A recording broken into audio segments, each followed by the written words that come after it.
Father in heaven, please guide our minds this afternoon that we may truly understand your will for us and how we can live lives that will be pleasing in your sight. I ask in Jesus' name, amen.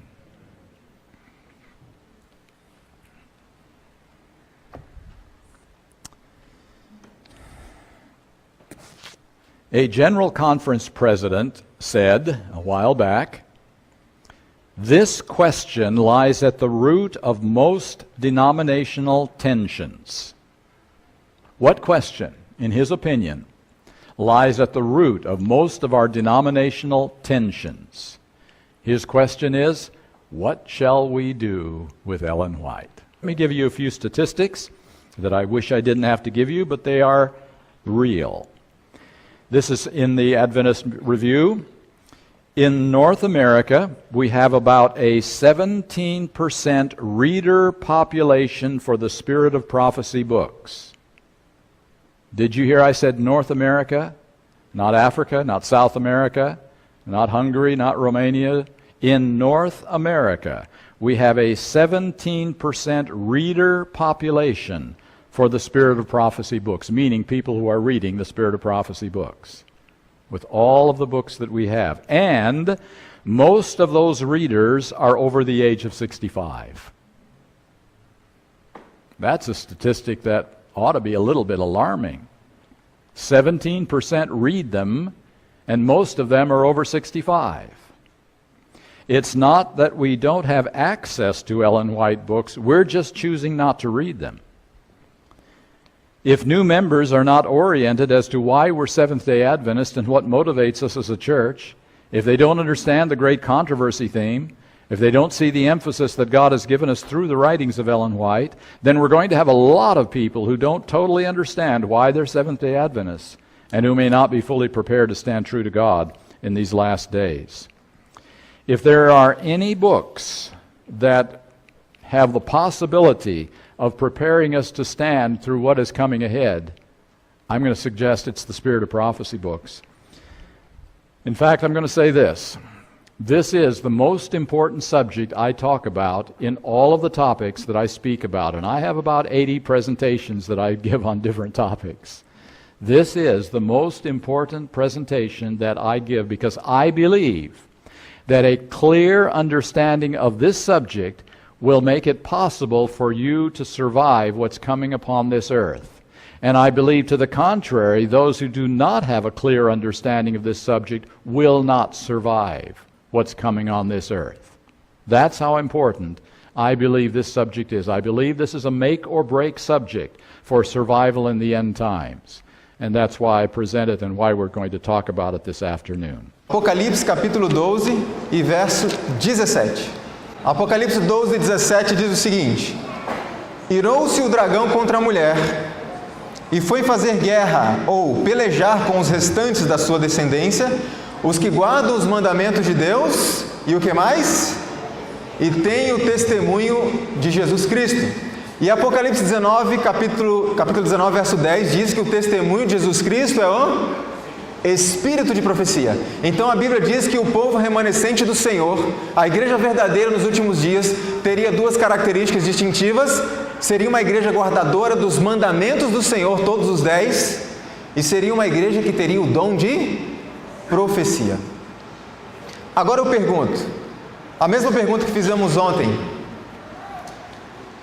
a palavra de Deus, a Bíblia, tem tudo o que nós precisamos para a nossa salvação, sim ou não? Se a Bíblia tem tudo o que precisamos para a nossa salvação, eu pergunto, por que nós precisamos de um profeta em nossos dias? De forma direta, por que nós precisamos dos escritos de Ellen White, se a Bíblia tem tudo o que precisamos para a nossa salvação? E essa informação está correta, irmãos. Verdadeiramente a Bíblia tem tudo o que precisamos. Então, para que Deus levantou uma profetisa nesses últimos dias?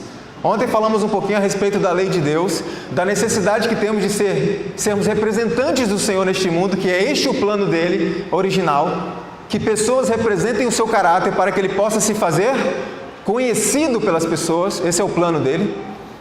E ele nos deu, além de outras coisas, o dom de profecia. E isso cumpre alguns propósitos para nós hoje.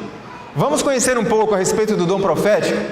E para isso nós precisamos voltar ao passado. Quando Cristo veio pela primeira vez, Deus levantou um profeta, sim ou não? Como era o seu nome? João Batista. Agora veja que interessante. Na segunda vinda de Cristo, Deus também, antes da segunda vinda de Cristo, Deus também levantaria e levantou um profeta. Como era o seu nome? Como, irmãos? Não tenha medo de dizer. Ellen White. Como eu costumo dizer, não é só uma escritora americana, não é só uma grande educadora, é a profetisa que Deus chamou para auxiliar, instruir e advertir a sua igreja nesses últimos dias. Então veja, se João Batista foi chamado por Deus para preparar o caminho do Senhor para a primeira vinda, e Ellen White foi chamado pelo Senhor para preparar o caminho para a segunda vinda de Cristo, eu pergunto, eles devem ter características similares ou até idênticas, as mesmas características. Então vamos conhecer um pouquinho de João Batista e verificar se Ellen White também tem as mesmas características. Primeiro, João Batista foi chamado ao final de uma profecia dada a Daniel, sim ou não? Qual era a profecia? A profecia das 70 semanas. Ao final ali, perto do final dessa profecia, João Batista foi chamado para um propósito que nós vamos ver daqui a pouquinho. Segundo ponto, no tempo de João Batista, olha o que a Bíblia relata. Então ia ter com ele Jerusalém e toda a Judéia e toda a província adjacente ao Jordão. Com esta informação, nós concluímos que no tempo de João Batista houve um grande interesse religioso. Pessoas vinham de todos os lugares da redondeza ali para ouvir a mensagem de João Batista e muitos eram batizados por ele. Então, segundo ponto, houve grande interesse religioso. Terceira característica de João Batista, olha o que a palavra de Deus diz. Os judeus mandaram de Jerusalém sacerdotes e levitas para que perguntassem, para João Batista no caso, quem és tu? E confessou, não negou, confessou, eu não sou o Cristo. E perguntaram-lhe, então o que? És tu Elias? E disse, não sou. És tu profeta? E respondeu, não. Ora, João Batista era um profeta ou não era um profeta? Sim ou não? Sim, ele era um profeta. Mas perguntaram a ele, João, você é um profeta? E ele disse, não sou. Como podemos entender isso? Essa é outra característica de João Batista. Ele não se considerava um profeta, apesar de ser. Como João Batista se considerava? Um mensageiro do Senhor. Grave esta frase. Outra característica de João Batista, Cristo dizia assim, mas que saístes a ver? Um profeta? Sim, vos digo, e muito mais do que profeta. Então João Batista não era um profeta comum, ele era muito mais do que um profeta. Outro ponto importante, a Bíblia diz, e muitos iam ter com ele e diziam, na verdade João não fez sinal algum. Outra característica de João Batista, ele não fez milagres. Olha que interessante isso aqui, irmãos. Muitas pessoas hoje são enganadas dizendo que o fazer milagre é um pré-requisito para você ser um profeta verdadeiro, e isso não é. Um profeta não necessariamente faz milagres. Um profeta, ele não necessariamente prevê o futuro. O profeta, ele tem uma mensagem de Deus para o seu povo. Outra característica de João Batista, veja, houve um homem enviado de Deus, cujo nome era João. Não era ele a luz, mas para que testificasse da luz. Aqui está dizendo que João Batista não era a luz, certo? Mas aí tem um outro texto que diz assim, ele, João Batista, era a candeia que ardia e alumiava. Então eu pergunto aos irmãos, João Batista era luz ou não era luz? Veja como é importante entendermos isso. E essa era outra característica dele. Veja, João Batista não era a luz, mas ele era uma luz. Dá para entender a diferença, irmãos? Ele era uma luz que apontava e encaminhava pessoas para a luz, que era Cristo Jesus. eu pergunto, as pessoas naquele tempo tinham toda a informação necessária em relação à vinda do Messias ou não tinham? Nos escritos de Moisés e dos profetas? Estava tudo ali. Então por que foi necessário que Deus chamasse João Batista? Examinais as Escrituras, porque vós cuidais ter nelas a vida eterna, disse Cristo, e são elas que de mim testificam. As Escrituras testificam do Senhor. Agora, o que aconteceu foi um período de afastamento das verdades das Escrituras. Um período muito longo, sem profetas entre o povo de Deus, e a Bíblia diz que não havendo profecia, o povo se corrompe, se afasta dos princípios da palavra de Deus. Veja o que diz a Bíblia. E a luz resplandece nas trevas, e as trevas não a compreenderam. Houve um homem enviado de Deus, cujo nome era João. Este veio para testemunho, para que testificasse da luz, para que todos crescem por ele. João Batista não veio trazer uma nova luz, não veio trazer novas doutrinas, novos ensinamentos ou novos conceitos, mas ele veio chamar a atenção do povo de Deus para aquilo que já havia sido revelado. Olha que interessante. Dentro desse contexto, veja o que ele veio fazer: restaurar verdades esquecidas e preparar um povo para encontrar a Cristo em sua primeira vinda. Veja só o que diz a Bíblia. E irá diante dele, no espírito e virtude de Elias, para converter os corações dos pais aos filhos e os rebeldes à prudência dos justos, com o fim de preparar ao Senhor um povo bem disposto. Preparar um povo. E Jesus respondendo disse-lhes: em verdade, Elias virá primeiro e restaurará todas as coisas. Mas digo-vos que Elias já veio, e não conheceram, mas fizeram-lhe tudo o que quiseram. Então entenderam os discípulos que lhes falara de João Batista. Então vimos nesse texto que João veio para cumprir dois propósitos: preparar o povo para a vinda do Messias, para a primeira vinda de Cristo, e restaurar as verdades que tinham sido esquecidas da palavra de Deus. Agora veja que interessante um fato. Cristo disse que Elias virá, mas que Elias já veio. E aí eu pergunto, Elias virá ou Elias já veio? Cristo está falando aqui de alguém que viria com o mesmo propósito, o mesmo espírito de Elias e de João Batista. Seguindo, veja que interessante. João Batista despertou oposição no seu tempo, irmãos? Sim ou não? Uma ferrenha oposição. Veja o que diz a palavra de Deus: porquanto veio João, não comendo nem bebendo, e dizem, tem demônio. Outro texto: mas os fariseus e os doutores da lei rejeitaram o conselho de Deus. Quem foi que rejeitou o conselho de Deus? Justamente aquelas pessoas que foram colocadas ali para preservarem e protegerem o conselho de Deus, as verdades bíblicas, os princípios divinos. Foram justamente estes que mais rejeitaram João Batista. Outra característica: João Batista era perfeito? Sim ou não? Era um homem perfeito? Não. João Batista era um homem, um ser humano como qualquer um de nós. João Batista teve suas fraquezas também, como todos nós. Quer ver só? Quando João Batista estava ali no deserto, de repente ele olha e vê Cristo se aproximando. Ele olha para Cristo e fala para todas aquelas pessoas o quê? Eis o Cordeiro de Deus que tira o pecado do mundo. Algum tempo depois, João Batista na cadeia, preso, ele chamou os seus discípulos e disse assim: vão até Cristo e façam uma pergunta para ele. Qual foi a pergunta? És tu mesmo Cristo? Ou temos que esperar outro? Vocês entendem que João Batista tinha as mesmas fraquezas, tristezas, preocupações, ansiedades que qualquer ser humano comum. E os seus discípulos foram até Cristo, fizeram a pergunta e Cristo não respondeu. Diga a ele que sim. Respondeu? Não.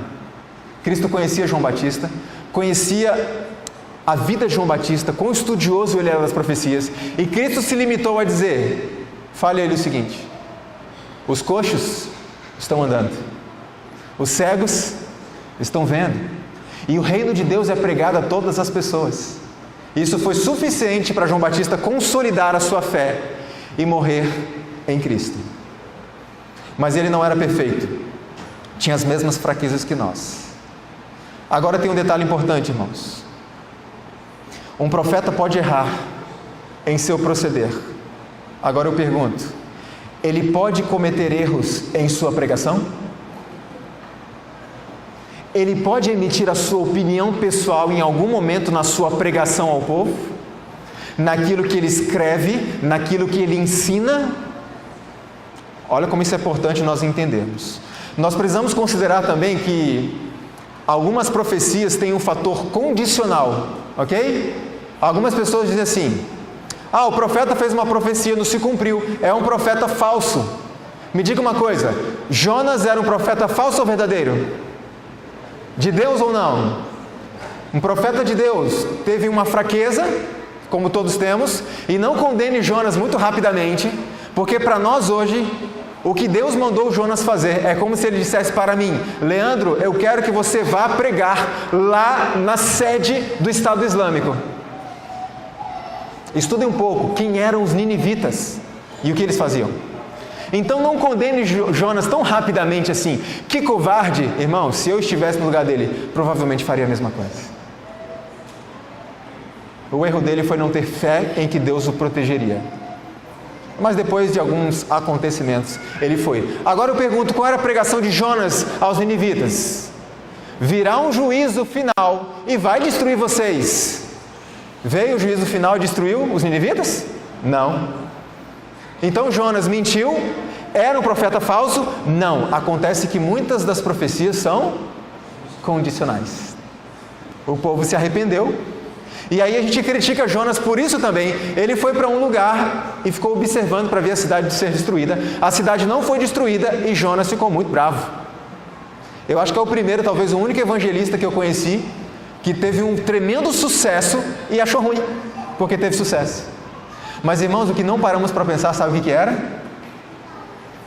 O povo de Nínive era um povo muito fácil de ser odiado. Sim ou não? Muito fácil. É como se hoje, depois de tudo que o Estado Islâmico tem feito por aí, eles se arrependessem, Deus decidisse não destruí-los, e a gente ia ficar muito indignado depois de tudo que eles fizeram. Íamos ou não, como seres humanos? Iríamos. Mas Jonas não entendeu a essência do amor de Deus, e muitas vezes não entendemos, porque como vimos ontem, a salvação e a graça estão disponíveis a quantas pessoas? Todas, independente. Todos aqueles que assumiram um compromisso com Cristo têm a graça ao seu dispor. Então veja,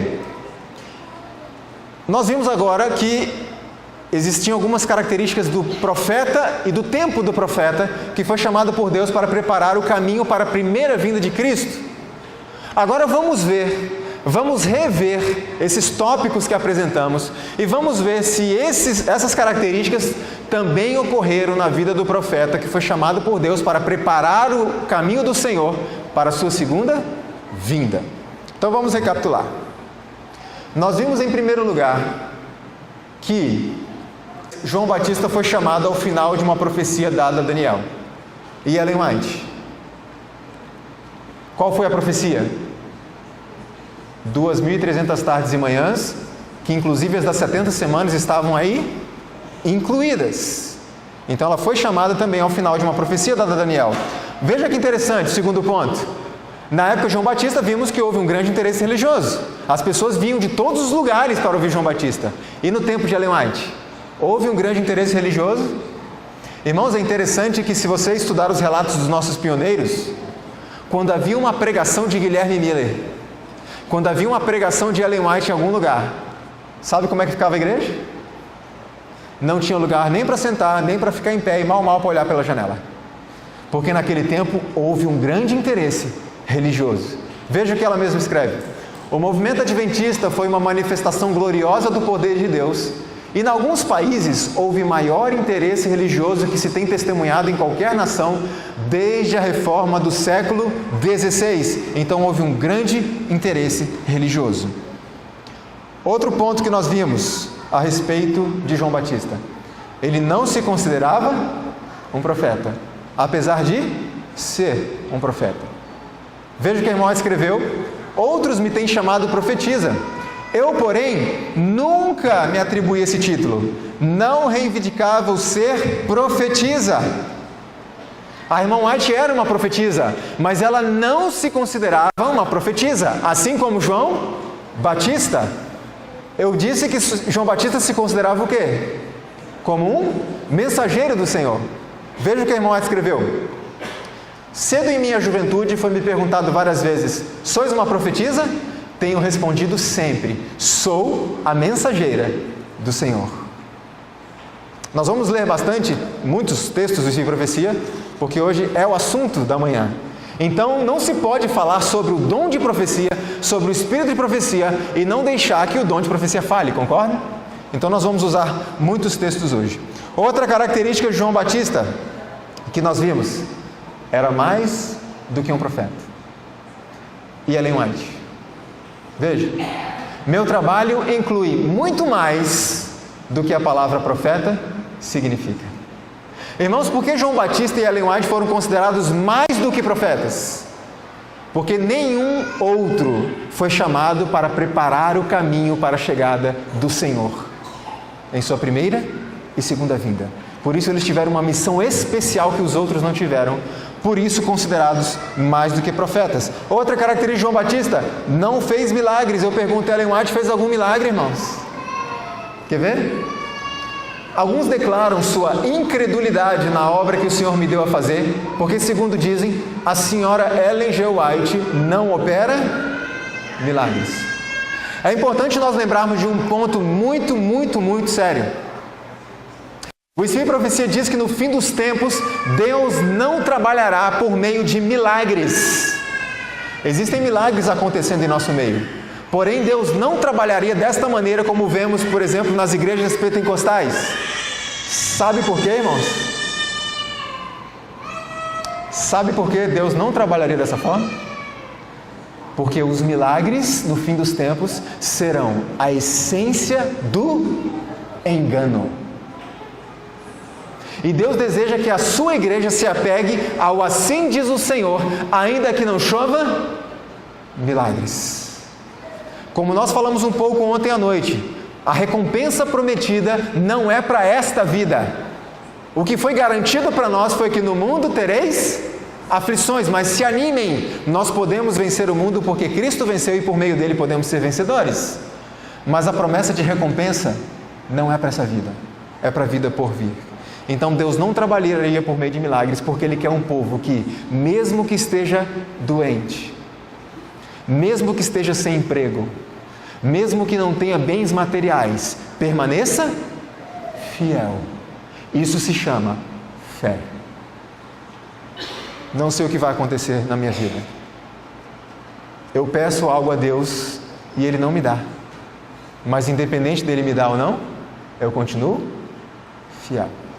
Essa é a vontade de Deus. Outra característica de João Batista, veja. João Batista não era a luz, mas ele era uma luz. E Ellen White escreveu: esta luz, ou seja, os seus escritos, deve conduzir as mentes confusas para a sua palavra, a palavra do Senhor. O Senhor deu uma luz menor para guiar homens e mulheres à luz maior. Ou seja, a irmã White era uma luz, mas não era a luz, era uma luz menor para conduzir a luz maior. E aí vem a pergunta que vamos responder só no final: por que luz menor? Significa que era menos importante, irmãos? Significa que era menos inspirada do que os profetas da Bíblia? Significa que precisamos levar muito a sério a Bíblia e isso de profecia não precisa muito porque era uma luz menor? Vocês entendem a seriedade de compreendermos esse assunto? Porque existem muitas pessoas em nosso meio dizendo: não, isso aqui você não dá ouvidos não, porque não, essa é a luz menor. Não importa, é uma luz pequenininha. Nós vamos ver isso mais ao final. Outra característica do tempo de João Batista: havia outra luz que testificava de Cristo, e nós vimos que essa luz era a palavra de Deus. Havia outra luz que testificava da segunda vinda de Cristo no tempo da irmã White. A mesma luz, a palavra de Deus. E a Bíblia tem tudo o que precisamos para entender o que vai acontecer até o fim dos tempos, para nos prepararmos para a obra de Cristo? Sim. Veja que interessante. Recomendo-vos, caro leitor, a palavra de Deus como vossa regra de fé e prática. E a irmã White continua dizendo assim: em sua palavra, Deus conferiu aos homens conhecimento necessário à salvação. Então temos tudo aqui. Se temos tudo aqui, por que precisamos de Ellen White? Por que Deus chamou essa mulher para fazer um trabalho? E qual foi o trabalho que ela foi chamada a fazer? Veja o que aconteceu no tempo de João Batista. Um período de afastamento das verdades das Escrituras. Muito tempo sem profetas no meio do povo de Deus. E no tempo de Ellen White, a mesma coisa. Passara-se muito tempo sem profetas entre o povo de Deus.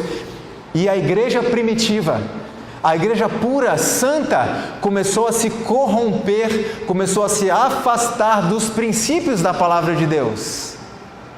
E aí, veja, o profeta é chamado para restaurar verdades esquecidas e para preparar um povo para encontrar a Cristo. Não foi isso que nós vimos na Bíblia em relação a João Batista?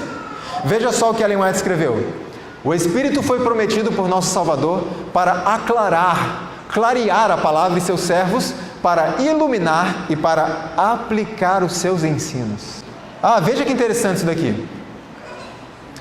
Se tivesseis feito da palavra de Deus o objeto de vossos estudos, não necessitaríeis os testemunhos. É porque negligenciastes familiarizar-vos com o livro inspirado de Deus, que Ele procurou chegar até vós por meio de testemunhos simples e diretos. Por meio dos testemunhos dados, o Senhor se propõe a fazer o quê? Advertir, repreender e aconselhar seus filhos e impressionar-lhes o espírito com a importância da verdade de sua palavra.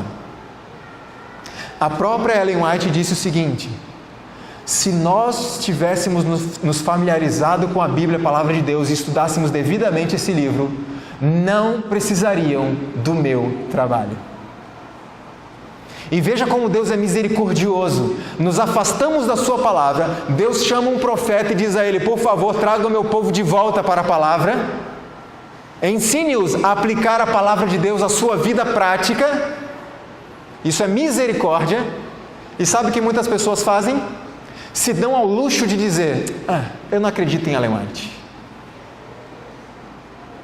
Nós brincamos com a misericórdia do Senhor por nós. Ouvimos os passos de um Deus que se aproxima. Temos que preparar-lhe o caminho mediante o desempenho de nossa parte em preparar um povo para esse grande dia. A mesma característica de João Batista. Preparar um povo para receber o Messias, e Ellen White vem para preparar um povo para receber Cristo quando Ele voltar. Outra característica de João Batista que nós vimos é que ele despertou uma ferrenha oposição. E eu pergunto: Ellen White despertou oposição ou não? Sim ou não? Desperta ainda? E como vimos, João Batista despertou a maior oposição por parte de quem? Daqueles que deviam ser os guardiões daquilo que ele estava pregando. E hoje, irmãos, é diferente? Existe um livro da Casa Publicadora Brasileira intitulado Ellen White, Mulher de Visão. Alguém tem esse livro? Eu recomendo esse livro aos irmãos.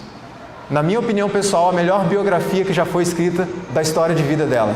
Foi escrita pelo próprio neto dela, Arthur White. E nesse livro, o livro tem mais de 500 páginas, e ele diz assim: Ellen era consciente da guerra contra o seu ministério. Não era uma oposiçãozinha, era uma guerra contra o seu ministério. E muitos dos seus grandes inimigos, ou melhor, grandes inimigos da sua mensagem, da sua pregação, eram seus próprios irmãos. Outra característica que vimos de João Batista: ele não era perfeito. Ellen White era perfeita? Não. Ellen White tinha as mesmas fraquezas que nós, as mesmas angústias, preocupações, frustrações? Sim. Ellen White errava? Sim. Como um ser humano normal. Mas eu pergunto: Ellen White poderia ensinar erros? Ela poderia escrever erros? Em algum momento ela poderia escrever aquilo que é de sua própria opinião pessoal? É isso que vamos entender. Nós vamos ver a seguir.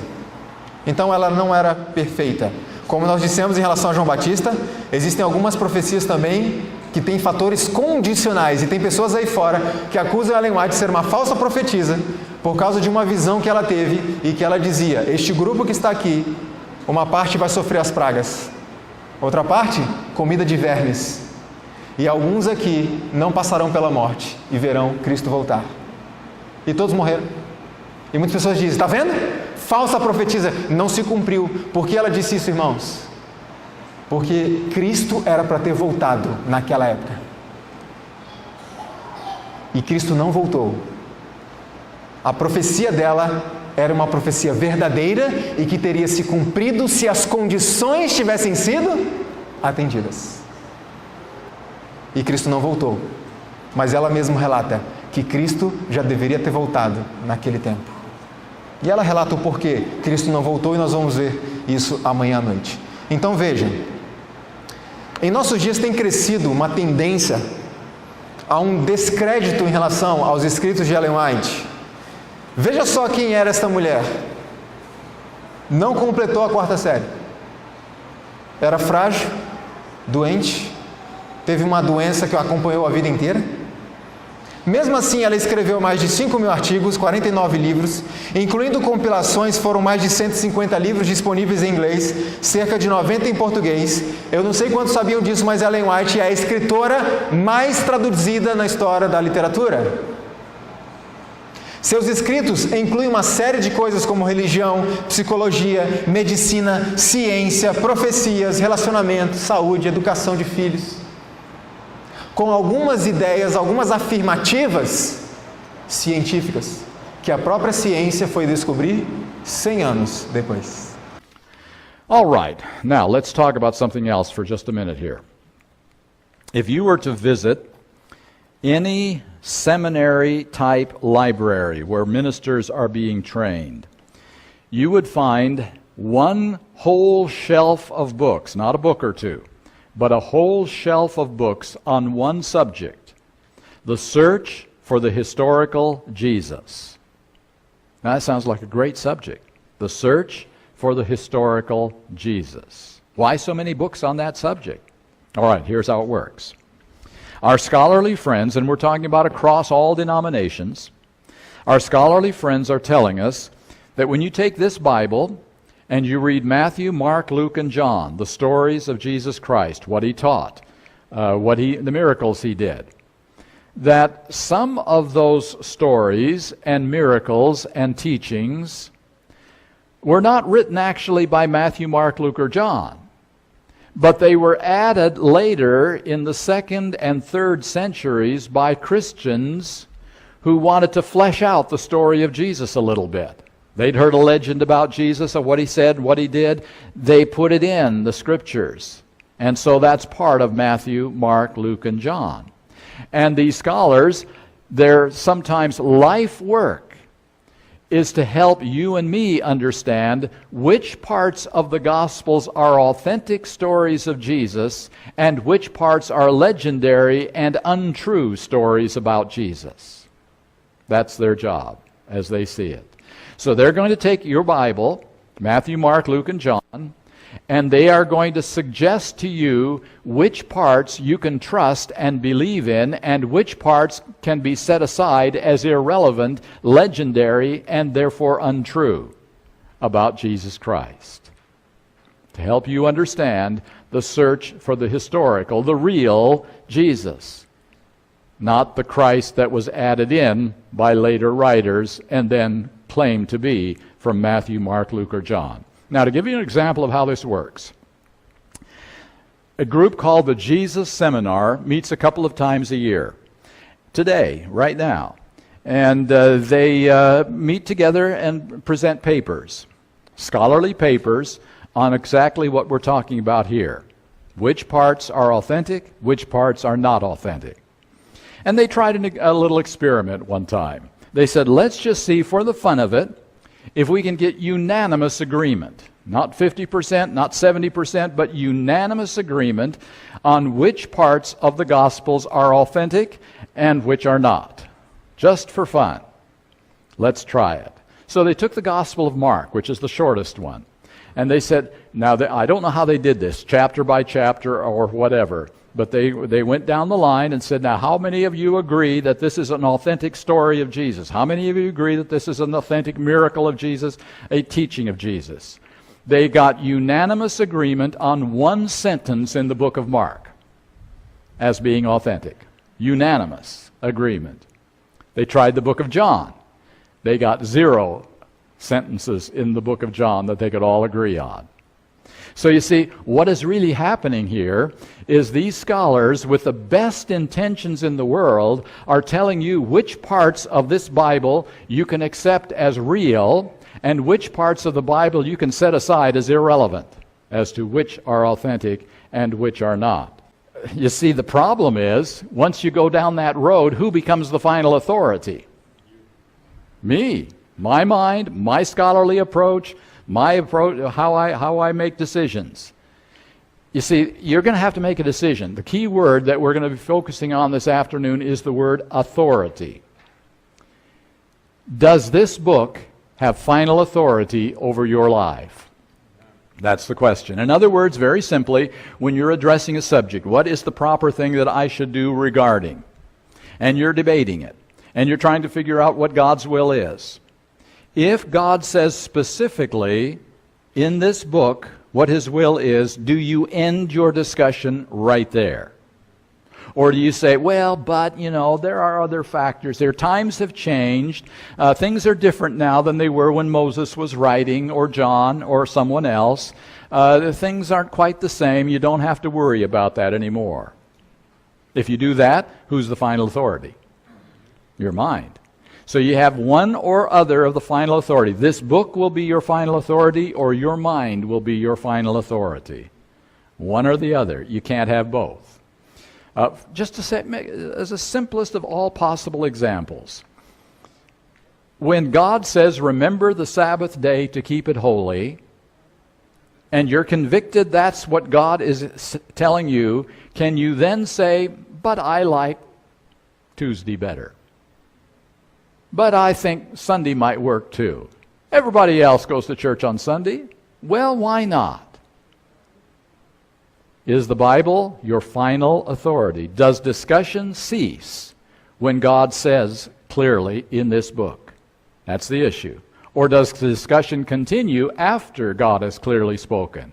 Then you become the final authority. Always the word authority in this case. And by the way, when you're discussing parts of the Bible that are not regarded as authoritative, what 6 chapters of the Bible have been almost universally thrown out by most Christians?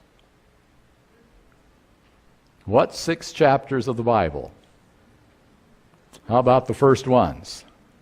The first 6 chapters of the Bible. How many Christians really, truly believe in a 7-day creation a short time ago? Most Christians believe in theistic evolution because science seems to say that's the only way it could happen. It couldn't have happened approximately 6,000 years ago. It couldn't have happened on 6 literal days. Final authority. Once again, where does it reside? Within the mind or in God's Word? Now, I'm going to share something with you that I think is interesting. This is from a congregational pastor in Kansas. And here's his letter that came into Ministry Magazine. God lies beyond our understanding and calls us to trust His Spirit to lead us beyond the place that we can see clearly. Whether I accept Daniel as the product of inspiration in the 7th century or inspiration in the 2nd century doesn't really matter. Now, the background to that is many scholars today don't believe that Daniel actually wrote the book of Daniel, but that someone in the 2nd century used the name of Daniel and wrote the book of Daniel. So he's responding to that. Whether I accept Daniel as a 7th century writer or a 2nd century writer doesn't really make any difference. So I ask the question, does it make a difference? Whether Daniel wrote in the 7th century or the 2nd century. Let's pretend he wrote in the 2nd century.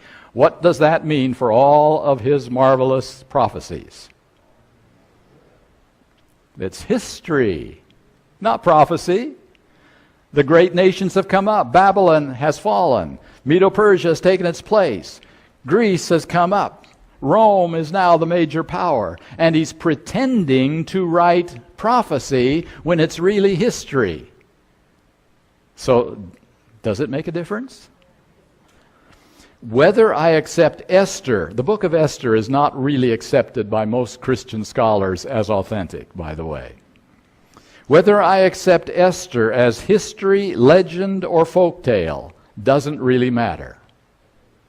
Well, once again, does it or doesn't it? And then this amazing statement, this is his conclusion. The Bible is the sole authority for faith and practice, not because it is factual or even because it is true, but because God has spoken through it to us and still does so by His Spirit. And by the way, one little thing about evaluating Ellen White.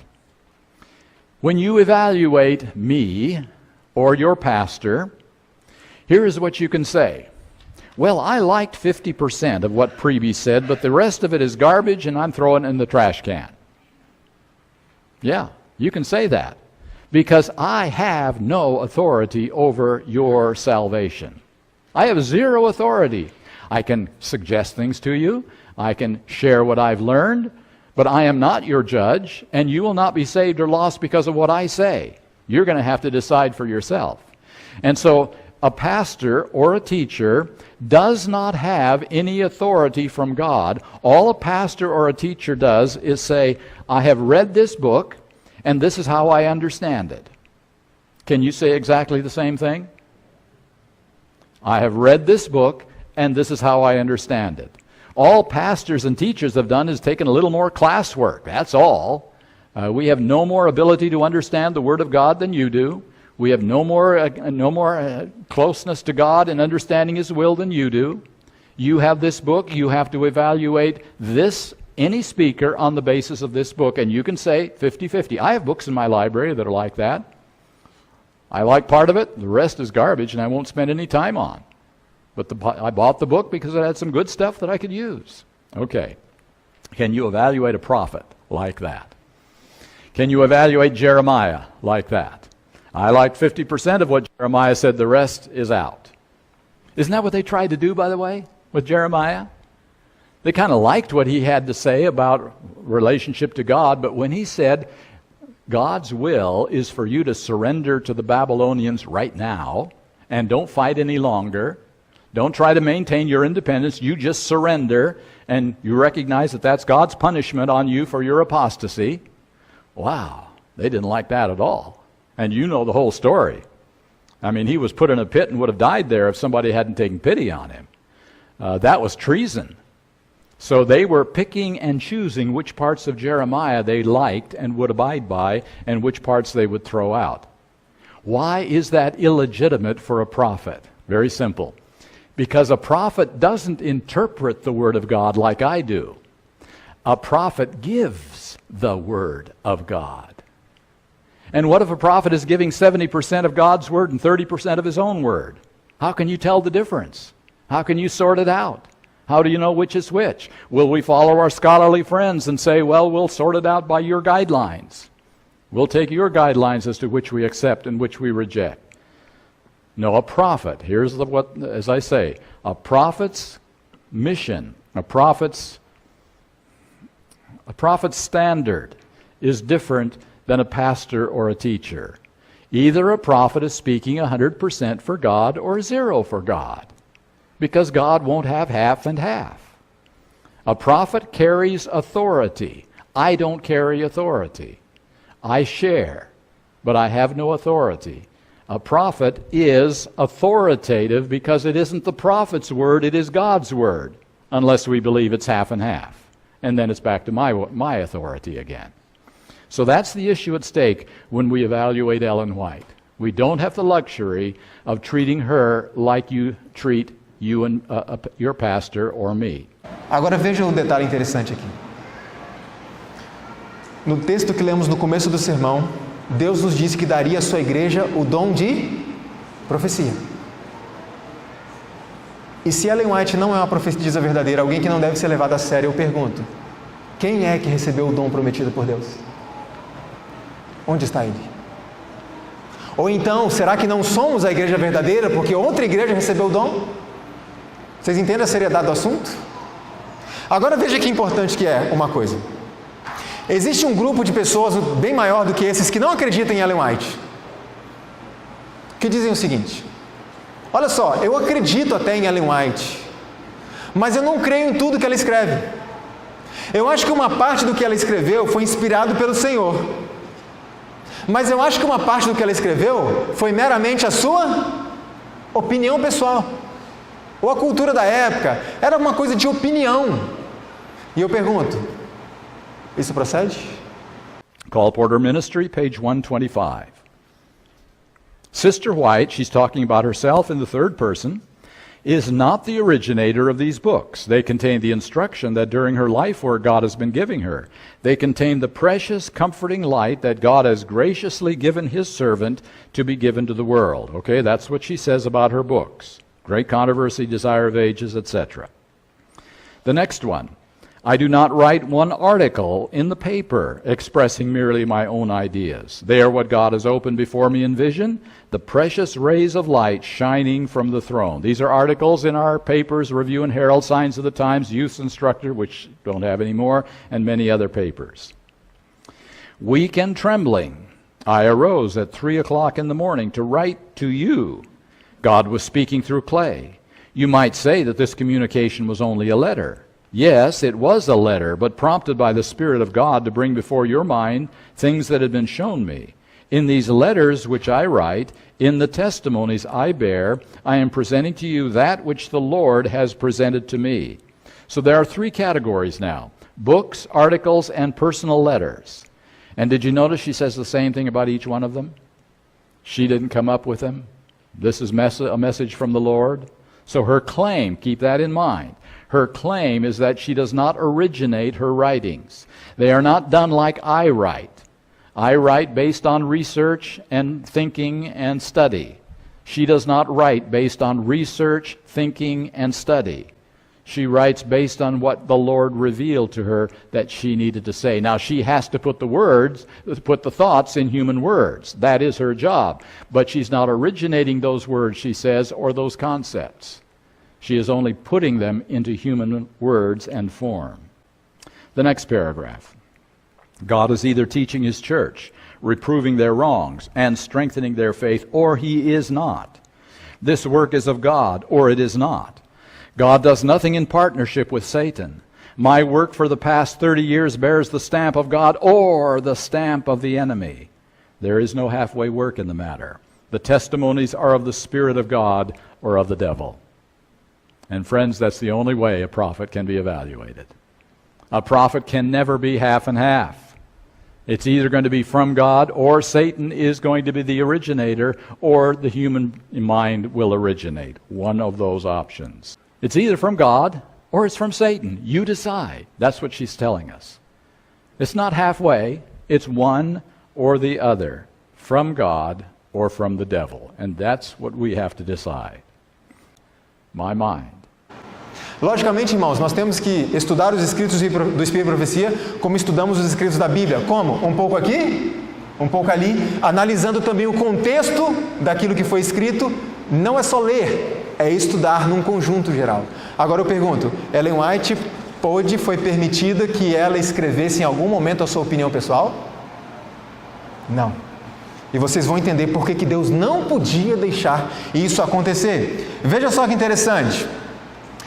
Se eu chegar a esta conclusão e defender essa ideia de que ela escreveu uma parte inspirada e uma parte da sua própria opinião, eu pergunto, quem decide o que é inspiração e o que é opinião? Sabe quem que acaba decidindo? Eu decido. Por isso um profeta não pode ser dividido. Outro problema.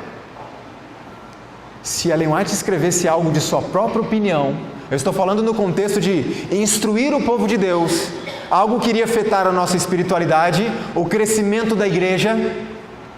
Se ela escrevesse algo de sua própria opinião pessoal, todas as pessoas considerariam aquilo como sendo a voz de Deus. Então ela não podia escrever de sua opinião. E se escrevesse em algum momento, ou desse um conselho que fosse da sua própria opinião, o que aconteceria? Ou o que aconteceu? Nós vamos ver já já. Olha que interessante o que ela mesma diz. Temos muitas lições a aprender e muitas a desaprender. Unicamente Deus e o céu são infalíveis. Ela dizia, eu sou uma pecadora como qualquer outra pessoa. Porém, a irmã White não é a originadora destes livros. Eles contêm instrução que durante o trabalho de sua vida, Deus tem estado a dar-lhe. Nessas cartas que escrevi, nos testemunhos de que sou portadora, apresento-vos aquilo que o Senhor me tem apresentado a mim. Não escrevo nenhum artigo expressando meramente minhas próprias ideias. Não escrevo nenhum artigo expressando as minhas próprias ideias. Ela continua dizendo assim, muitas vezes em minha experiência, tenho sido obrigada a enfrentar a atitude de certa classe de pessoas que reconheciam que os testemunhos eram de Deus, mas que adotavam a posição de que este e aquele assunto constitui a opinião da irmã White. Isso convém aos que não gostam de repreensão e correção. Tudo que apoia suas ideias acariciadas é divino, e os testemunhos para corrigir seus erros são humanos. As opiniões da irmã White, eles invalidam o conselho de Deus por sua tradição. E não pensem que isso acontece somente entre aqueles que são chamados liberais. Isso acontece também entre aqueles que são chamados conservadores. Sabe como? Irmão, você viu o que Ellen White escreveu sobre música? Sim, eu vi. Irmãos, precisamos de uma reforma.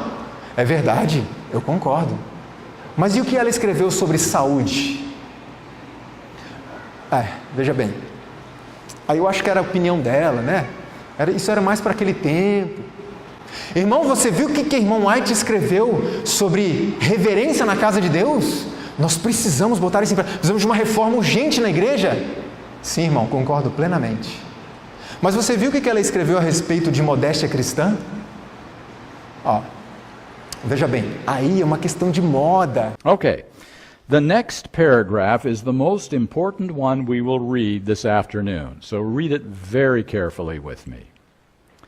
Many times in my experience, I have been called upon to meet the attitude of a certain class who acknowledged that the testimonies were from God, but took the position that this matter and that matter were Sister White's opinion and judgment.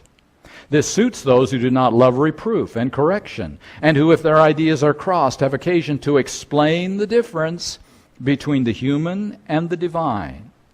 If the preconceived opinions or particular ideas of some are crossed in being reproved by testimonies, they have a burden at once to make plain their position, to discriminate between the testimonies, defining what is Sister White's human judgment and what is the word of the Lord.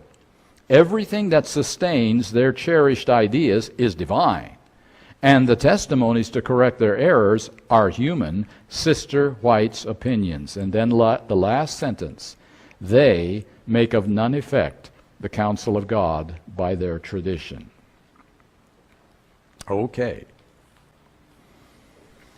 When I was teaching at Pacific Union College, one of my colleagues was named Desmond Ford. Some of you remember those days. And Desmond Ford believed in the spirit of prophecy. Desmond Ford was not a liberal. He was an evangelical, which means he took a certain view of how salvation works. Desmond Ford could quote the spirit of prophecy far better than I've ever been able to quote it from memory. He could quote the Bible from memory. A brilliant, brilliant man. And as I say, he believed in Ellen White as a prophet of God, except for one little hitch. He said that when Ellen White came to write the book Great Controversy, and she was writing the chapter about Jesus moving from one part of the heavenly sanctuary ministry to the other part of the heavenly sanctuary ministry, the most holy place, in 1844, God never showed that to Ellen White. That was not part of what God revealed to her. That came from the people around her who believed that and were trying to save face because of the Millerite disappointment in 1844, and they pressured her to put that section in the book Great Controversy. That's why we have it in the book. In other words, Desmond Ford was saying, I believe in Ellen White. I believe that she received visions from God, but not all the time. In some places, she wrote her own ideas or other people's ideas down and palmed them off as from God. Does that describe what we have just read in this paragraph? Making a difference between the human and the divine?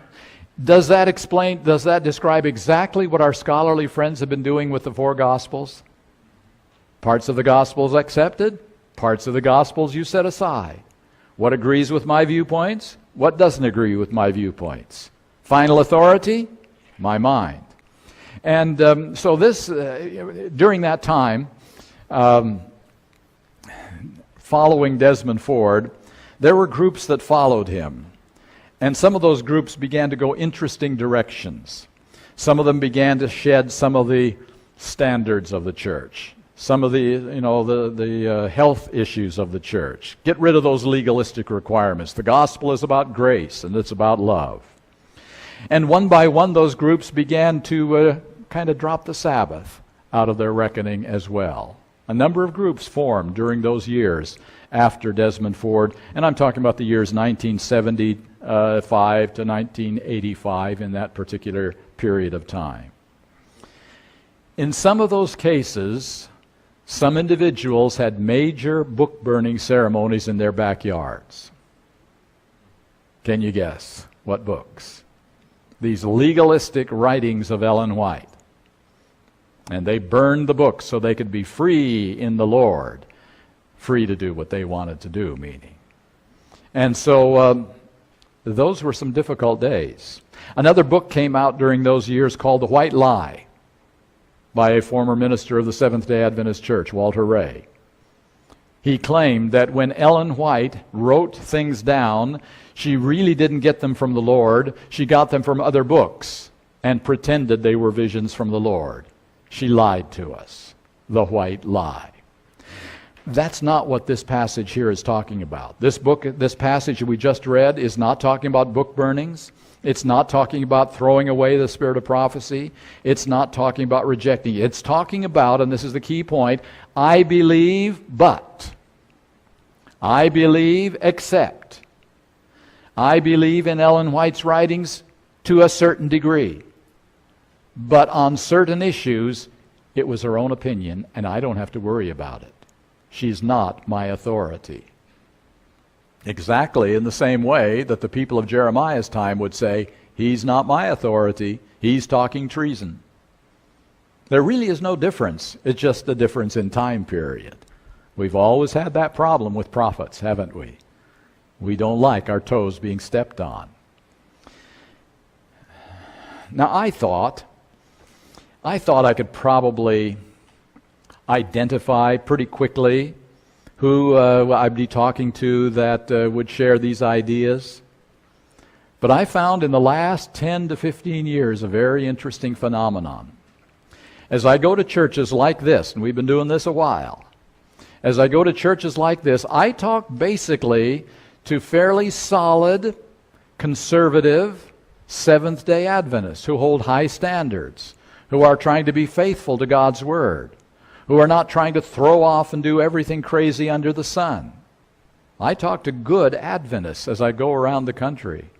And I found a very, very fascinating and disturbing thing. So I'm just saying that when something is presented that crosses, that's the word that we just read here, that crosses their ideas, they have a burden at once to explain the difference between the human and the divine. And the reason I'm sharing this with you is I'm finding this among conservative Adventists just as much as quote-unquote liberal Adventists right now. That Ellen White's writings have to be taken with a grain of salt. You really can't trust everything she says. She is not the final word.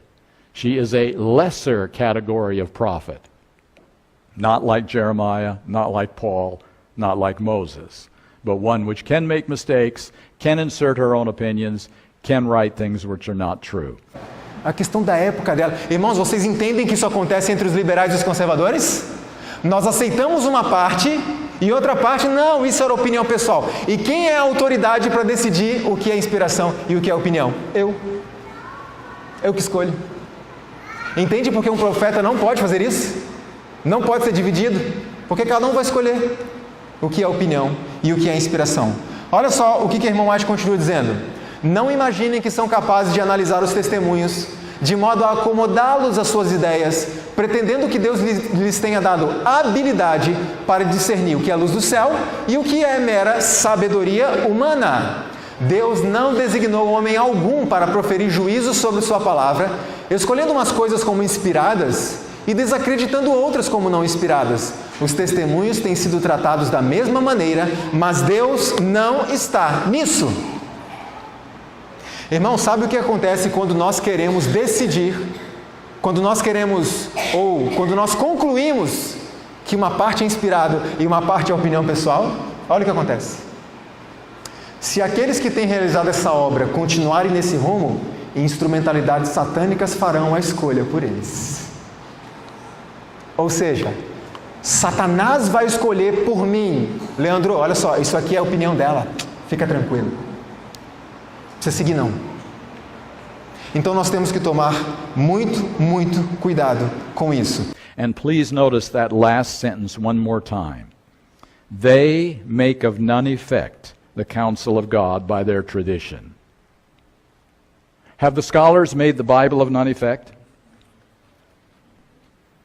You see, the Bible, yes, they say, I believe the Bible. I believe it's the Word of God, but not Genesis 1-6. I believe, but they make of none effect, because how do you know which part to trust? Which part is your authority? It's all a matter of guessing, and you don't know which way you're going. And so in Ellen White, if Ellen White is writing sometimes for the Lord and sometimes out of her own opinion, then you don't know which to trust and which not to trust, particularly, and this is where it really becomes an issue, when it comes to standards, health reform, lifestyle, and things like that, in which we can say, but that was just her own opinion. That doesn't hold any weight with me. I don't need to follow that. What authority do her writings have? And by the way, Ellen White did say in another statement, which is not here, she said the last deception of Satan, the very last deception, is to make of none effect the spirit of prophecy. Not to deny it, not to burn it, but I believe, except. That's the last deception, she says, of Satan. All right, let's go on.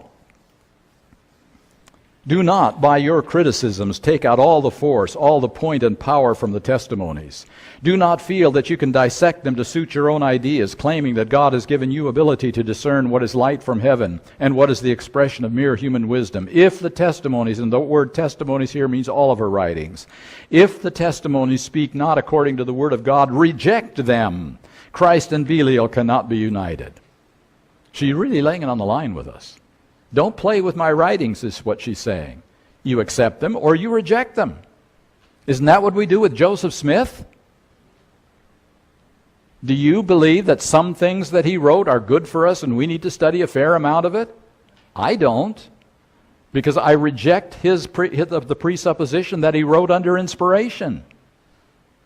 And therefore I will not spend any time with someone who claims to be inspired and in fact is not. Because I know that's not coming from the Lord. Se nós nos colocarmos numa posição de autoridade, achando que somos capazes de decidir o que é inspiração ou o que é opinião, Satanás intervirá para fazer as escolhas por nós. Devemos aceitar os escritos ou rejeitá-los. Um profeta não é meio a meio. Agora, quais são as funções de um profeta? Primeiro, um profeta precisa dizer o que Deus mandou, mesmo que as pessoas não gostem. Essa é uma função de um profeta. Você acha que foi fácil para Natã estar diante do rei, do chefe, e dizer assim: você é um assassino e um adúltero? Você acha que foi fácil para Natã falar isso para Davi? Não foi fácil. Você acha que foi fácil para o apóstolo Paulo estar diante de Félix, como vimos ontem? Diante de Agripa? E pregar sobre o juízo final para eles? Pessoas que poderiam matá-los?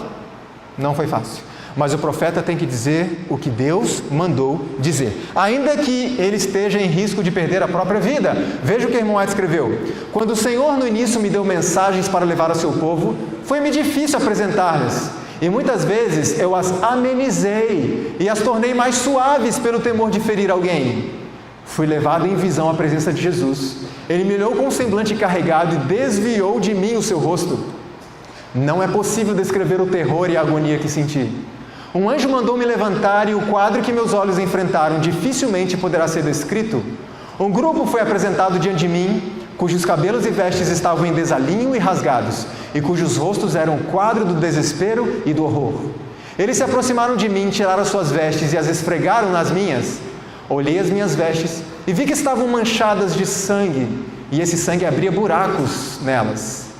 O anjo me disse: este não é o teu caso agora, mas esta cena foi apresentada diante de ti, para que saibas qual será a tua situação se negligenciares declarar aos outros o que o Senhor te tem revelado.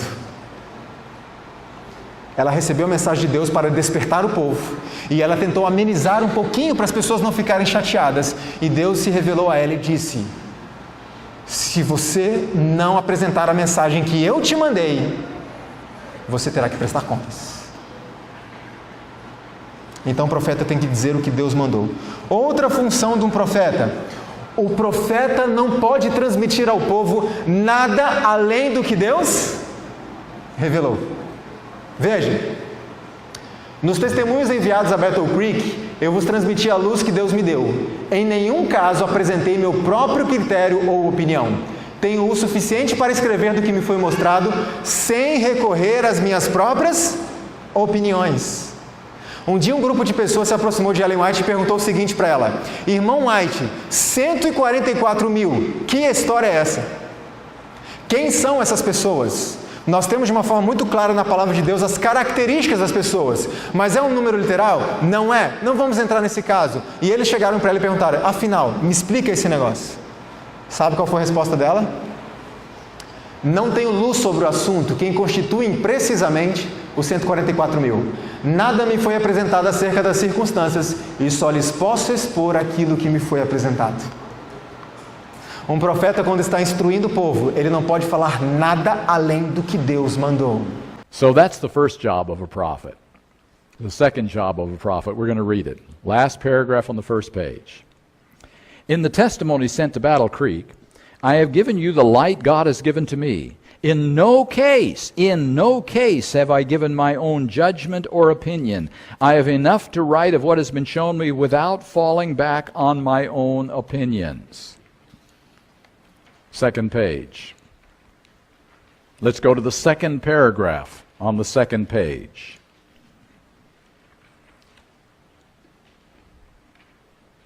I have no light on the subject as to just who would constitute the 144,000. Please tell my brethren that I have nothing presented before me regarding the circumstances concerning which they write, and I can set before them only that which has been presented to me. Veja só que interessante. Alguns irmãos procuraram o irmão White também, e eles estavam com planos de se mudar para uma outra localidade. E eles queriam saber da irmã White o que nós temos que fazer, para onde nós podemos ir para nós morarmos. Olha qual foi a resposta dela. Não estou em condições de escrever a nossos irmãos acerca de vossa futura obra. Não recebi instruções quanto ao lugar em que deveis fixar residência. Se o Senhor me der instruções definidas a vosso respeito, eu vou-las transmitirei. Mas não posso assumir responsabilidades que o Senhor não me confiou. Ou seja, eu não posso, irmãos, orientar vocês, sendo que Deus não me disse o que eu devo dizer. Veja como isso é importante.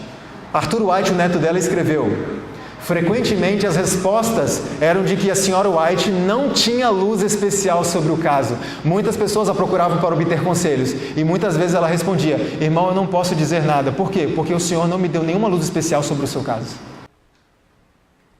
Another situation. A gentleman came to her when she was retired out in Elms Haven in California, clear across from Iowa or somewhere in the Midwest, I'm not sure exactly where. His question was very simple: what does the Lord want me to do with the rest of my life? Look at the answer she gave this man. I am not at liberty to write to our brethren concerning your future work. I have received no instruction regarding the place where you should locate. If the Lord gives me definite instruction concerning you, I will give it you. But I cannot take upon myself responsibilities that the Lord does not give me to bear. Wasn't that rude? This man comes all the way across country, not flying by any means, probably on a train. He comes to ask Ellen White what he should do with the rest of his life, and that's what he gets from the prophet? Couldn't she at least have told him, well, maybe this is what you ought to do. I think you're capable. You could try this. Couldn't she have told him that? Now, your pastor could have told her that, or I could have told her that, but could a prophet tell her that? Tell this man that? What would this man have taken that word from Ellen White to be? God's word. He did not come all the way to California to learn what Ellen White wanted, what she thought. He came because he wanted a Urim and a Thummim. Remember what those were? You ask the Lord yes or no, and you get an answer. I'd love one of those today. But he wanted a word from the Lord. He did not want Ellen White's word. And if Ellen White had said anything, he would have taken it as a word from the Lord. And since the Lord had not said anything to Ellen White, this is what she has to tell him. This is the only thing she says she can tell him. I cannot take upon myself responsibilities the Lord does not give me to bear. So the second job of a prophet, when speaking in counsel to individuals or to churches, the prophet can say only what God has told the prophet to say, not one sentence more. No opinions allowed. No suggestions allowed. Only what God has said. Keep your mouth shut if the Lord has not spoken. Boy, that's a tough thing for a prophet. Encontro-me frequentemente na posição em que não ouso aprovar e nem desaprovar os projetos que me são apresentados, pois há o perigo de que quaisquer palavras que eu profira sejam relatadas como alguma coisa que o Senhor me deu. Serei cautelosa em todos os meus movimentos. Vocês entendem? Porque qualquer coisa que ela dissesse, eles iam entender como a voz de Deus. Então ela não poderia dizer nada de si mesma. Absolutamente nada. Agora eu pergunto, e se ela em algum momento emitisse a opinião pessoal por um descuido da natureza humana? O que aconteceria? Vamos nos lembrar de Natã. Determinado momento, Davi expressou a Natã o seu desejo de construir um templo para o Senhor. Natã disse a ele, faça o que está no seu coração. Construa. Eu pergunto, era a vontade de Deus, irmãos? Sim ou não? Que Davi construísse um templo? Não.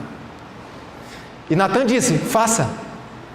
Agora Natã era um profeta falso? Não. Cometeu um deslize, deu sua opinião pessoal. Mas o que foi que aconteceu naquela mesma noite?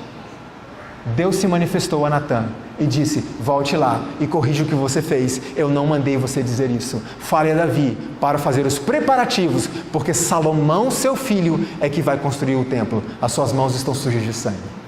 A prophet has two jobs, neither of which I want any part of. First job, a prophet has to say whatever God says, no matter how many people get mad. Important people. How would you like to have been Nathan when your assignment was to go talk to that king over there who has spent a year in adultery and murder and tell him what a rotten guy he is? And remember, there were no Supreme Court appeals during those times if a king didn't like what you said. How would you like to have been Jeremiah? How would you like to have been John the Baptist, walking into the court of Herod and telling him what the Lord thought of that marriage of his? And his head was handed to him on a platter. He didn't escape. O profeta pode, por um deslize, emitir sua opinião? Sim. Mas quando isso acontecer, Deus imediatamente irá corrigi-lo. Isso aconteceu com Ellen White? Sim.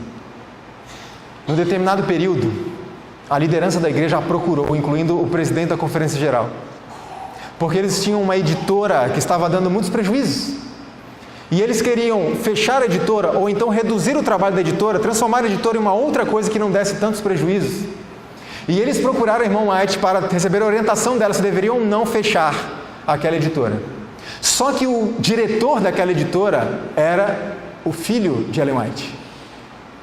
E aí os irmãos ficaram um pouco apreensivos, como é que nós vamos falar que o filho dela não está sabendo administrar? E realmente o filho dela era conhecido como um homem de Deus, mas não era um bom administrador, não era um bom financista. Isso tudo bem, não tem problema nenhum, cada um tem um talento. e procuraram a irmã White. E a irmã White, em primeiro lugar, disse: não considere como sendo meu filho, o importante é a obra do Senhor. E ela disse assim: façam o que vocês propuseram no coração de vocês. Naquela mesma noite, o Senhor se manifestou a ela e disse a ela: desfaça o que você fez. Eu não mandei você dizer isso. Não é para fechar a editora. Veja só o que ela escreveu sobre o assunto. O Senhor me reprovou por aceitar qualquer versão do assunto de um ser humano, quando Deus já havia me dado instruções a respeito. O Senhor me reprovou por isso. Ela escreveu imediatamente uma carta para o presidente da Conferência Geral, e ele ficou assustado quando recebeu a carta. Olha, ela falou para a gente fazer, e agora vem a carta dizendo para não fazer, e ela disse: me perdoe, eu dei a minha opinião, e Deus me corrigiu imediatamente, porque o profeta não pode dar opinião. Por isso, irmãos, nós precisamos cuidar quando nós negligenciamos o estudo do testemunho de Jesus Cristo, o Espírito de profecia. Agora eu pergunto uma coisa: o problema era Ellen White, né, entre aspas, o problema era Ellen White ou a sua mensagem? A oposição é contra a mulher ou a mensagem? Sempre a mensagem. Então entenda que a minha oposição não é contra Ellen White, a minha oposição é contra aquele que deu as mensagens. Sabe por quê, irmãos? Se Ellen White não tivesse aceitado a missão, os planos de Deus seriam frustrados? Não, ele chamaria outro. Então o problema não é ela, a questão é a sua mensagem, que muitas vezes não nos agrada. Quantos aqui sabiam que Ellen White não foi a primeira opção de Deus para o profeta da igreja remanescente? Amém, que bom, estamos inteirados da história da igreja. Deus chamou outra pessoa. Deus chamou um homem antes dela, mas ele recusou. Na verdade, 2 homens foram chamados por Deus. O primeiro deles chamava-se William Foy, e ele era um pregador, um grande pregador, e Deus deu um sonho a ele e disse: vá relatar às pessoas o sonho que eu te dei. E ele relutou a princípio, irmãos, e é fácil de entender porque ele relutou. Naquele tempo, se dizer profeta era uma vergonha. Era estar exposto à zombaria, ao escárnio. Hoje em dia tem muita gente se dizendo profeta que enriquece, sim ou não? Naquele tempo não era assim. E William Foy ficou com um pouco de receio, mas depois de muita relutância ele falou: eu vou, Senhor, eu vou pregar a mensagem, eu vou apresentar o sonho que o Senhor me deu. E ele foi às igrejas, e numa das igrejas ele estava pregando sobre aquilo, e lá no fundo da igreja existia uma família ali assistindo, a família Harmon. E no meio da família Harmon estava uma garotinha chamada Ellen Harmon, que depois veio a ser conhecida como Ellen White. E o sermão de William Foy causou uma grande impressão no coraçãozinho de Ellen White. Não sabemos porque não é relatado, mas as visões para William Foy foram terminando. Deus não continuou dando visões. De repente, porque precisava dele para um trabalho transitório, não sabemos, não tem nada informado sobre isso. Mas William Foy seguiu firme no caminho do Senhor, continuou pregando o Evangelho, estava presente naquele grupo que permaneceu fiel depois da decepção de 1944. E lá no seu túmulo hoje você vai ver escrito: combati o bom combate, acabei a carreira, guardei a fé. Então Deus chamou um segundo homem. O nome dele, Hazen Foss. E Deus deu um sonho para ele e disse: vá relatar às pessoas este sonho. E ele disse: não vou. Vá relatar o sonho que eu te dei. Não vou. E ele persistiu e persistiu nessa recusa. Num dia ele teve um outro sonho em que ele ouviu a voz de Deus dizendo assim: você entristeceu o Espírito de Deus. Ele acordou assustado, desesperado, foi procurar os líderes da igreja: vamos convocar uma reunião, porque eu preciso relatar o sonho que Deus me deu. Eu não posso entristecer o Espírito de Deus. Vamos lá, vamos nos unir. E a igreja estava superlotada, como era comum naquela época. E ele se posicionou diante do povo, disse o que tinha acontecido com ele e disse o seguinte: agora eu passo a expor aos irmãos o sonho que o Senhor me deu. E ele não conseguia lembrar. Ele não conseguia lembrar. E num estado de desespero tremendo, ele disse diante da congregação: foi-se de mim a visão. Eu não posso dizer nada. O Espírito do Senhor me deixou. Sou um homem perdido. A partir daquele momento, Hazen Foss viveu uma vida que é uma vida comum e característica daquelas pessoas que estão destituídas da presença do Espírito Santo. Não teve mais nenhum interesse nas coisas de Deus. Só que um dia, irmãos, Hazen Foss estava em determinada localidade e ao lado havia uma igreja. E nesta igreja uma senhora estava pregando. Seu nome? Ellen White. E lá do outro lado ele ouviu a mensagem de Ellen White e ele identificou uma coisa na mensagem dela. O que foi? O sonho que eu tive. O sonho que eu tive, ele se lembrou. Ao final daquele culto, ele procurou Ellen White e essas foram as palavras que ele disse a ela. Eu quero ler na íntegra. Você encontra toda essa história na íntegra no site do Centro White da Conferência Geral. Veja o que ele disse: creio que as visões foram tiradas de mim e dadas a você.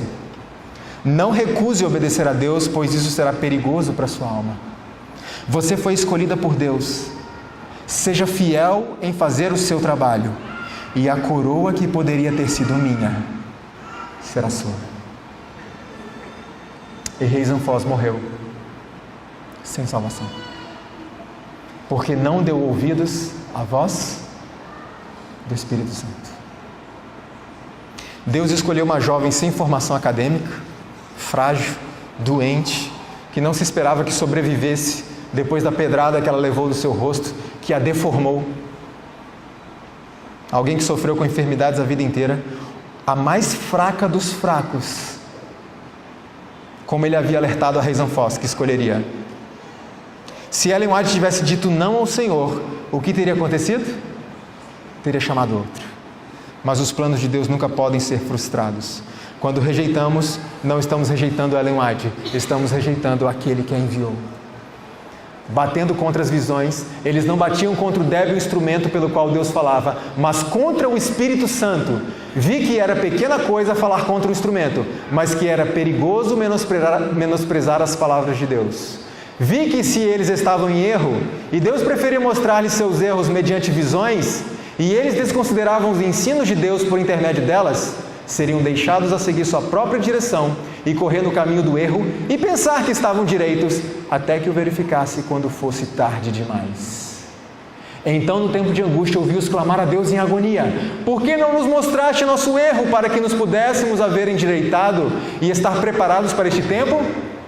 Então um anjo apontou para eles e disse: meu pai ensinou, mas não quiseste ser ensinados.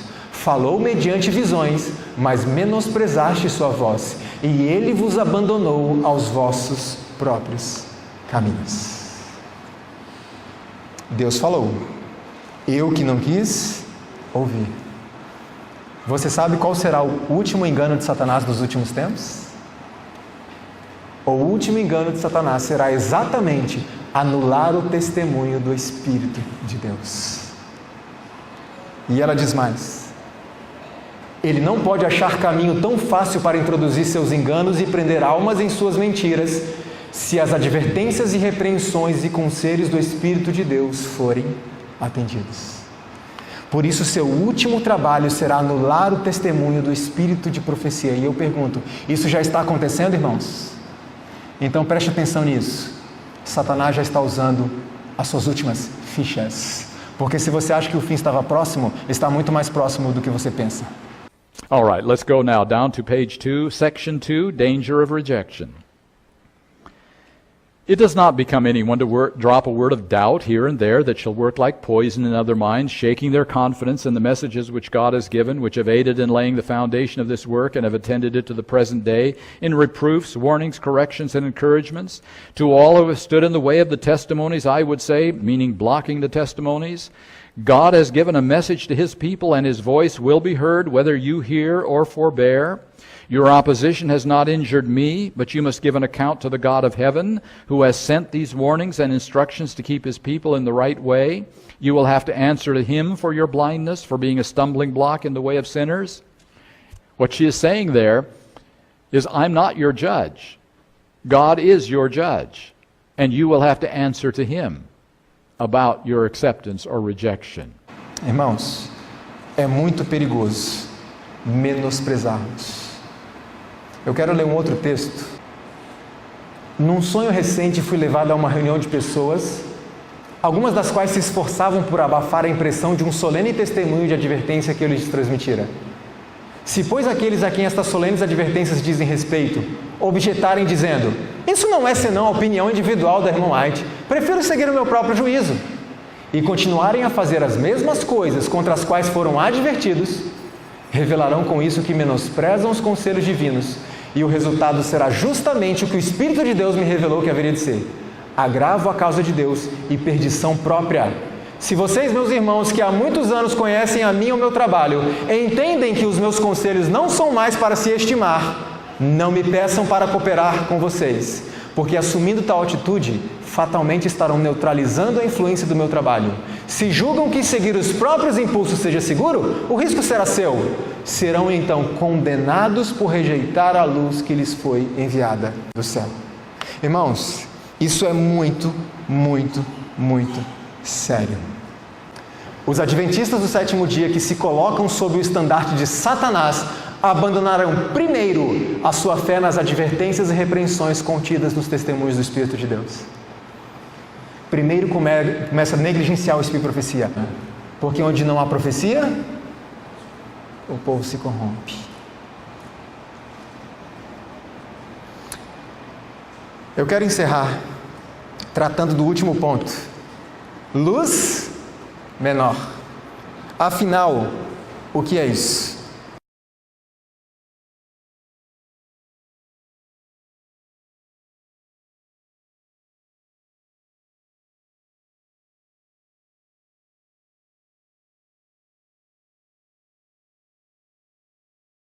Veja que interessante esse texto aqui, irmãos. Nestes dias, Deus lhes fala por meio dos testemunhos do seu Espírito. Nunca houve um tempo no qual Deus instruísse seu povo mais intensamente do que os instrui agora a respeito de sua vontade e da conduta que deseja que sigam. Eu pergunto para vocês, isso parece uma luz menor ou maior? Parece uma luz menor isso? Nunca em toda a história, irmão White escreveu, Deus instruiu e deu tanta luz ao seu povo como hoje. Eu quero ler o último texto, que diz assim: estas mensagens foram me apresentadas como uma âncora para o povo de Deus. Aqueles que as compreendem e recebem serão preservados de ser varridos pelos muitos enganos de Satanás. Amém? Vamos então entrar de bico nesse livro Questões sobre Doutrina. Abram aí sua apostila. Em 4 áreas nesse livro existem erros. A primeira delas é com respeito a Ellen White. Quem é Ellen White? Lembre-se que esse livro foi escrito para fazer média com os evangélicos, para que eles não nos chamassem mais de seita. A gente tem tanto medo de ser chamado de seita, é uma vergonha tão grande. A gente quer ser amigos do mundo, que é o quê? Inimizade com Deus. Tiago 4. Quem se quer fazer amigo do mundo? Na Bíblia ali, o cristianismo era chamado de seita. Lembram? Sim. E quando nos chamaram de fundamentalistas? Qual será o livro que a igreja vai publicar para que não nos chamem de fundamentalistas? Infelizmente foi esse o motivo, para que não nos chamassem mais de seita. Barnhouse, Walter Martin entrevistaram ali, Froome estava em jogo. Não foi uma iniciativa oficial, mas quase oficial, porque o pastor Froome, ele era ministerial da Conferência Geral e ele estava na dianteira. Não só esse livro, mas também pelos editoriais da revista Ministry, que ele era ministerial. É um cargo de muita influência, mais do que secretário tesoureiro, departamental. O ministerial é tipo assim, é a mão direita do presidente com todos os pastores, entendeu? O ministerial. Por isso que o ministerial geralmente é a pessoa chave. O presidente é mais coisa administrativa, tem que estar coordenando tudo, mas o ministerial é o cabeça teológico geralmente, que fica em linha direta com os pastores. Froom era assim, e voltando aqui ao assunto, em 4 áreas aqui tem essas questões preocupantes. Primeiro, na página 55, está aí, capítulo 3, está sublinhado em sua apostila. Se não estiver, sublinha aqui esta área. Olha só, na apostila, mais ou menos nesta área, vê quando diz Ellen G. White, que está entre o quê? Nossos principais escritores. Escreveu em 1892. Ou seja, eles definiram Ellen White em poucas palavras. Ellen White, aliás, quem que é Ellen White? Ela é uma das nossas principais escritoras. Eu pergunto, ela é ou não é uma das principais escritoras? Ela é. Mas ela é muito mais do que isso? Aqui, ó. Ellen White, quem é Ellen White? É uma das nossas mais preeminentes escritoras. Definiu. Só que esse livro, ele não foi divulgado para dar para os evangélicos. Para quem que foi dado esse livro? Para a igreja. A maior parte foi dada, começou com uma tiragem pequena, e até por isso que o pastor Herbert Douglas diz, por isso que ele não se preocupou muito no começo em fazer preocupação. Ele achou assim, ó, é melhor não falar nada, porque se fizer alvoroço, aí que o pessoal vai acordar e vai estudar, e a igreja vai impor sua posição, entendeu? E ele subestimou o impacto desse livro, porque esse livro aqui foi depois enviado em edições subsequentes para todos os professores, institutos, presidentes de igreja e tal, e tal, e tal. Olha, gente, é assim que nós pensamos, tá? Então, continuando, próxima página. Página 73 do livro Questões sobre Doutrina, tá? Outra vez, a mesma coisa. Isso tem sido expresso de forma clara por um de nossas mais preeminentes escritoras. Acharam aqui? Ou seja, adventistas, quando vocês forem pregar, não mencione Ellen White de púlpito. Não fale que ela profetiza, para não escandalizar eles. É um segredinho aqui entre nós. Não fale que é profetiza. Essa é a mensagem com esse livro, entendeu? Ó, para os evangélicos, é por isso que ele escreveu aqui, para não escandalizar. Eu respondo, nós temos que nos orgulhar de termos uma profetisa, é verdade ou não? É um privilégio, é uma das características do povo remanescente, os que guardam o mandamento de Deus e têm o testemunho de Jesus, que é o Espírito de profecia. Próximo, capítulo 9 aqui, página 98 do Nisto Cremos. Sobre Ellen White. Quem é Ellen White? Olha só. Aqui eles falam, tem uma perguntinha e depois, ponto 1, Ellen White não é uma adição ao cânon. Ponto 2, nós não julgamos que Ellen White é de aplicação universal como é a Bíblia, mas particularmente se destinam à Igreja Adventista do Sétimo Dia. Eu pergunto, a senhora White escreveu livros que são de aplicação universal e muitos deles, como Grande Conflito, Caminho a Cristo, Parábolas de Jesus, Educação e Ciência do Bom Viver? Série Conflito, para ser vendidos a não adventistas. Tem aplicação universal, sim senhor, mas aqui é uma afirmação geral. Nós não julgamos que é de aplicação universal. Ponto final. Aqui nesse resumo, eles são unilaterais. Falam, não, Ellen White é menor, não é cânon, mas eles não falam que é o mesmo Espírito que inspirou a senhora White, inspirou a Bíblia também. Isso aí seria o outro lado da moeda, não mencionam isso. Próxima página, 99. Olha só. Jamais consideramos, assim, eu acho que não vou ler por questões de tempo, mas tem a seta aí, a que sobe aqui, ó. Quer dizer, nesse parágrafo, resumindo, eles dizem, existem categorias de profetas. Tem profetas escriturísticos que escreveram cânon e tem profetas que não escreveram cânon. A ideia é que eles são menores, assim, profetas numa outra categoria. Porque aqui diz categoria, ó, nessa última categoria. Gente, é muito perigoso colocar profetas em gavetas, em categorias. Eles dizem João Batista não escreveu nenhuma Bíblia, mas o que Jesus falou sobre João Batista? Que ele é o quê? O maior nascido de mulher e não escreveu nenhum verso bíblico. E é nessa categoria que está João Batista também, Ágabo e Silas, ó. E é nessa categoria que nós consideramos Ellen White, ou seja, inferior. Se subentende que está marginalizando, jogando escanteio, tá? João Batista parece marginalizado só porque ele não escreveu um livro do cânon. Por que categorizar os profetas? Por que não simplesmente confirmar que ela é inspirada e ponto final? Porque eles acham que é uma arrogância chamar Ellen White de espírito de profecia.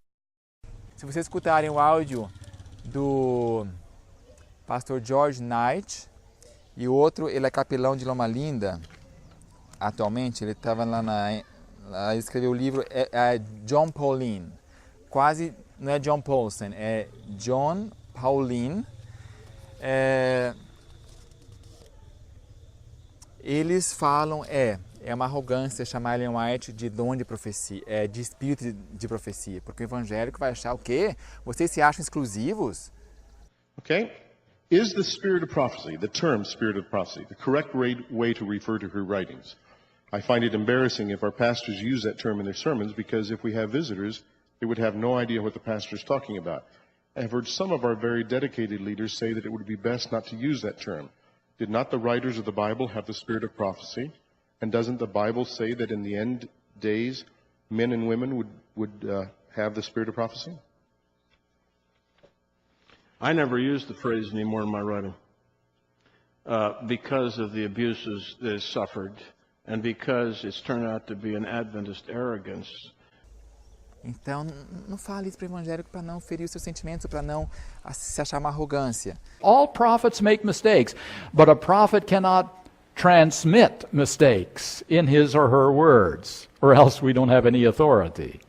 There's a difference between a prophet making a mistake, like Nathan told David, go ahead and build the temple, and as soon as he got out, God kicked him right back in and said, I didn't tell you to say that, you tell him what I tell you. So a prophet can make mistakes, but a prophet cannot write those or speak those and continue to be a prophet, or else he ends up like Balaam. God does not speak through a voice which is not faithful. Now, I didn't finish this whole paragraph. Let's go back now. I saw it was a small thing to speak against the instrument, but it was dangerous to slight the words of God. I saw if they were in error, and God chose to show them their errors through visions. And they disregarded the teachings of God through visions. They would be left to take their own way and run in the way of error and think they were right until they would find it out too late. Por isso, irmãos, é muito perigoso rejeitar, negligenciar, não estudar e não pôr em prática aquilo que o Espírito Santo de Deus tem revelado para o seu povo nos últimos dias. Que o Senhor nos abençoe e nos ajude. Que possamos dar ouvidos à voz do Senhor e atender ao chamado bíblico que diz: hoje, se ouvides a sua voz, não endureçais o vosso coração. Crede no Senhor vosso Deus e estareis seguros. Crede nos seus profetas e prosperareis. Que o Senhor nos abençoe. Amém.